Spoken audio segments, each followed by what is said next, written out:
Good day, everyone. Welcome for today's learning session. I am Princess May Ursal and I am going to be your discussant for today's lesson. So, what are we going to tackle is about The Learners by Jean Scrivener. So, who are the learners? So, this chapter looks at the ways that learners and classes differ and what can you do to work with such differences. So, within the first meeting with a class, when we walk into the room and face the class, we always have this thought on what can you learn about a class at first glance? How can you learn about them and what might they are thinking about you and what kind of relationship do you hope to achieve with them? So, in the first meeting,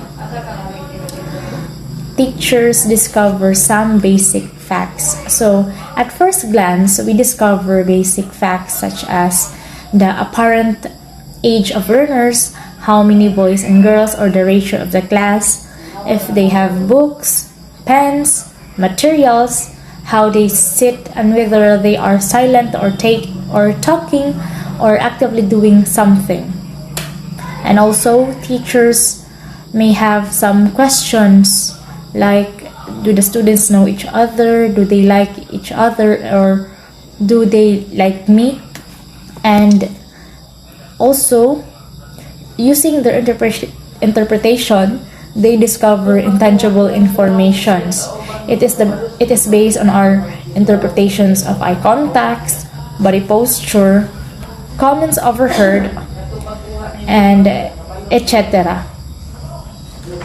And lastly, not all students like their teacher. So teacher should not be trying to be accepted by all the learners.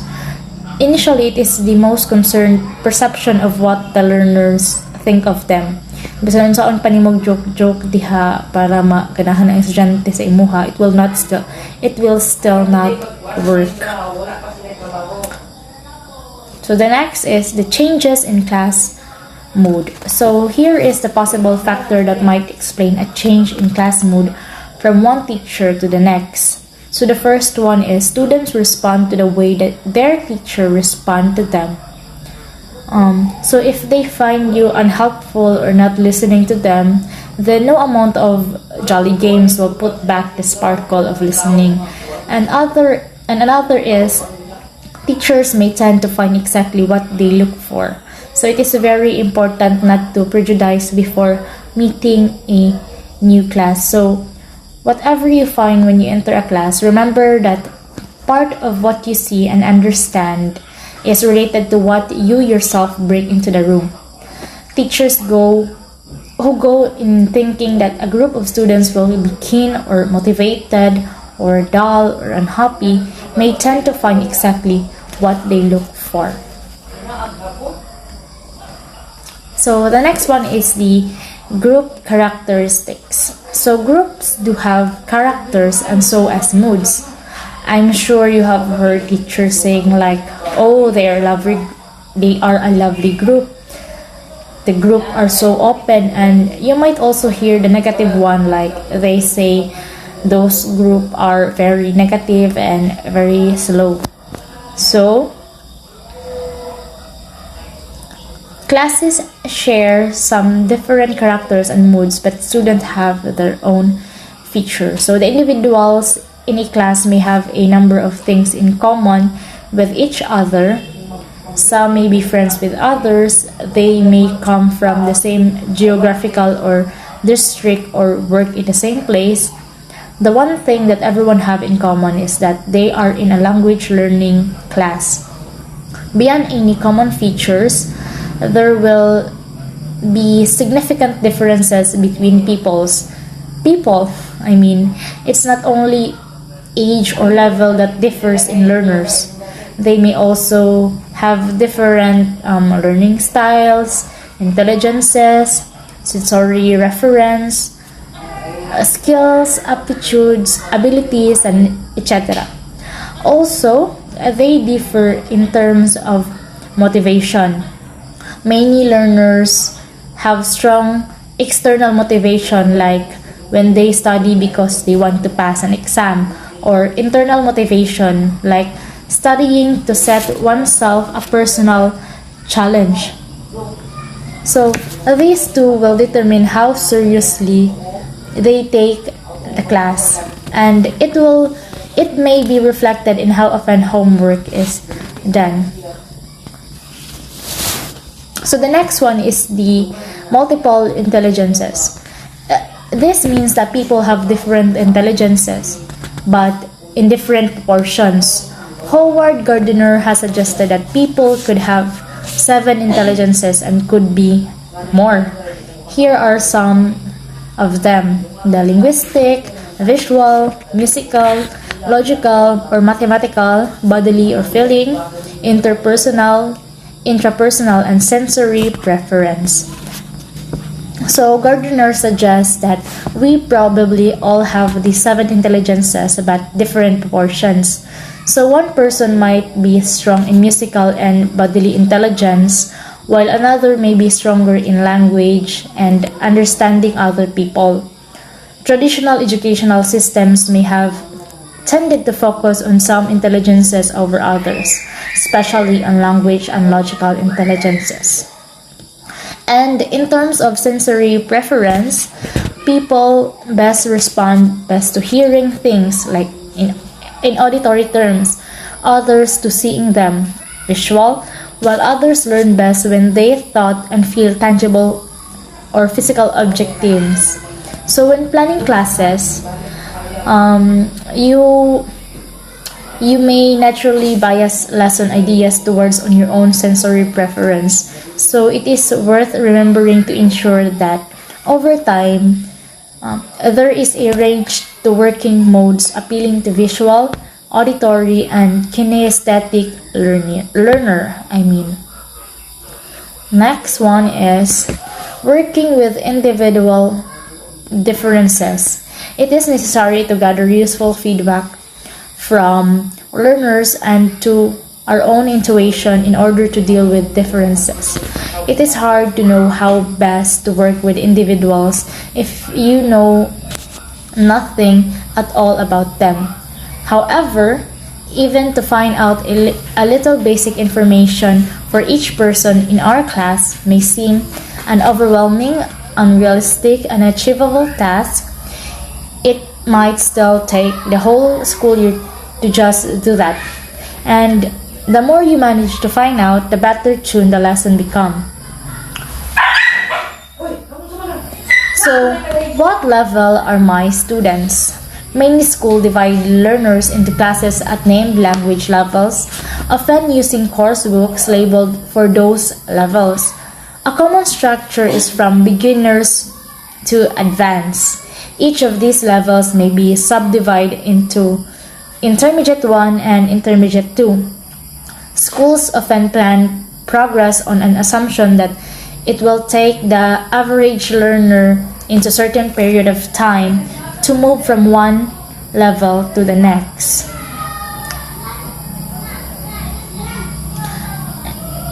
There are other level systems you may come across. An influential one from the Council of Europe categorizes learners as C2 mastery, or the nearly native speakers level, C1 operational proficiency, the advanced, B2 the vantage or the upper intermediate or post-intermediate, the B1 threshold, the intermediate, A2 wastage, the pre-intermediate, and A1 is the breakthrough or the beginner or elementary.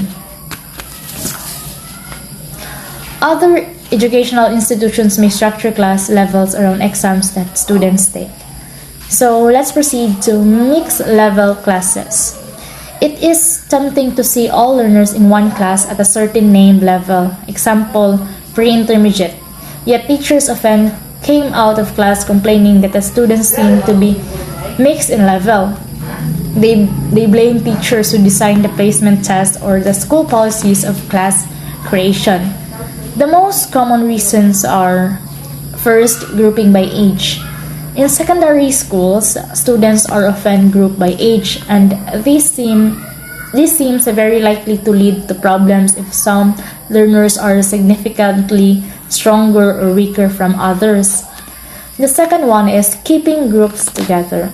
A typical problem in many schools is caused by the fact that it is often less troublesome for school administration to keep learners together as a class, course after course, rather than to keep separating them and mixing them up, because learners will progress at different speed. This means that even if a group was similar in level at the start of the course, there may be different exit level at the end.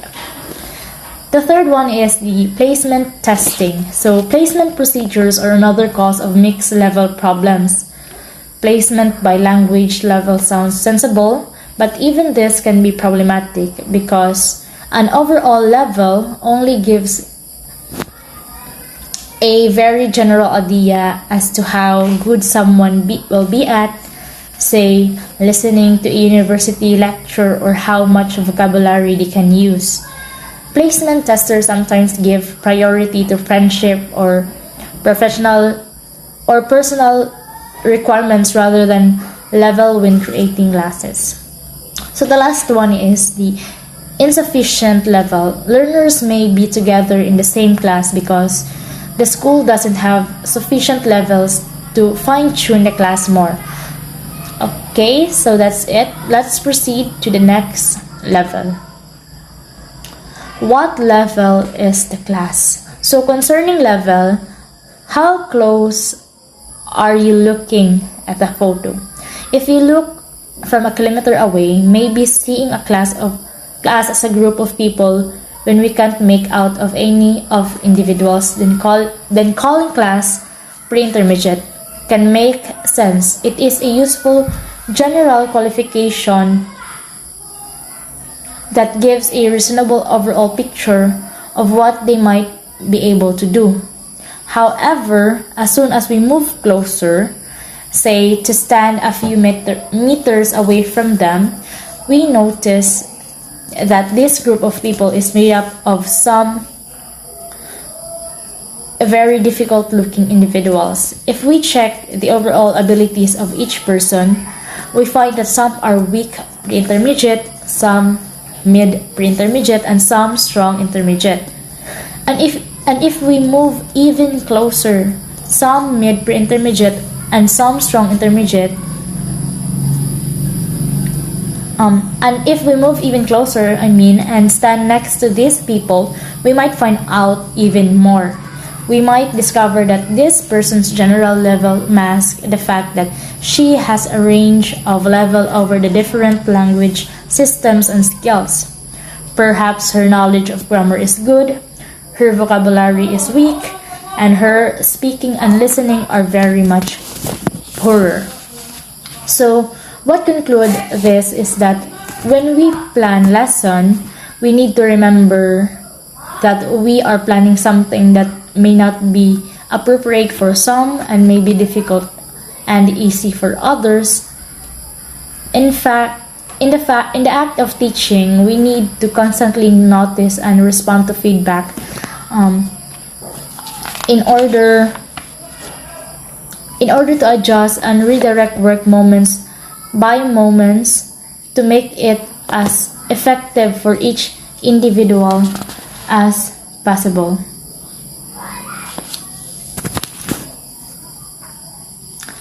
So the next one is the learners and their needs and ways to find out about learners' needs. So learners have distinct individual reasons for being in a class and learning English even when these are not consciously known or recognized.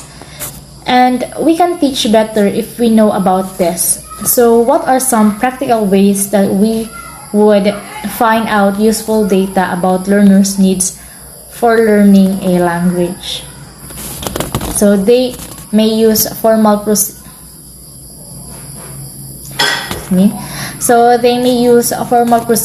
as well as informal ones, like writing, fill in a question, write a homework essay, and speaking, the learner speaks with you or the students, and observing, you observe the learner at work or in class. This will give you a chance to diagnose their language and skills and discover what they need. So, getting feedback from learners. Teaching is primarily an act of alert learning in. By that, the more you are able to understand the group, the more successful the lesson is likely to be.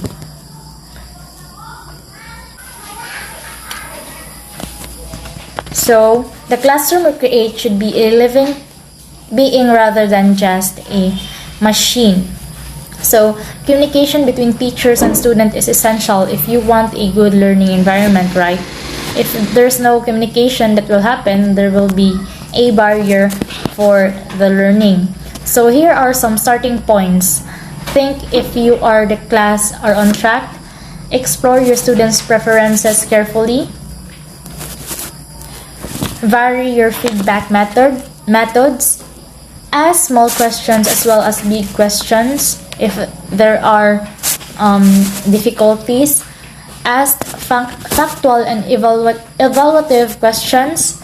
Design a simple feedback form. Ask students to write you a letter telling you about the course. And lastly, ask them what they really think. The last one is the learner training. So, raising students' awareness about how they are learning and as a result, helping them to find more effective ways of working so that they can continue working effectively and usefully, even when away from the teacher and the classroom. So, here are the 3 ideas to start learner training. So, here are the 3 ideas to start learner training. First one is integrate study skills. Example, when working in vocabulary, include an exercise to take them use as a dictionary. When the students have found some new words to learn, we could make them aware of the variety of ways of recording vocabulary in their notebook. The second one is let them into the secret. Example, after a listening activity, tell them what they have to do and why. Teachers often assume that their own reasoning will be transparently obvious to their students, but it rarely is. So it can be very useful to tell students before a lesson what's going to happen and why. For example, why did I set a task first? What is necessary to know? What helped you learn? And etc. In this way, they will also be learning a methodology that they can repeat for their own use when they listen to audio recordings at home or in a language laboratory. The last one is that discuss process as well as content and procedure. Example, the content is the English language. The procedure are your methodology. The process is discussing the subject of learning in this course. This will help to clarify the learner's doubt. So it can be very valuable to set aside time in class simply to discuss the subject of learning in this course in order to recall what is happening and reflect on it. This process review will allow you and the learners to clarify what is happening. So, that's it for my lesson. Thank you for listening.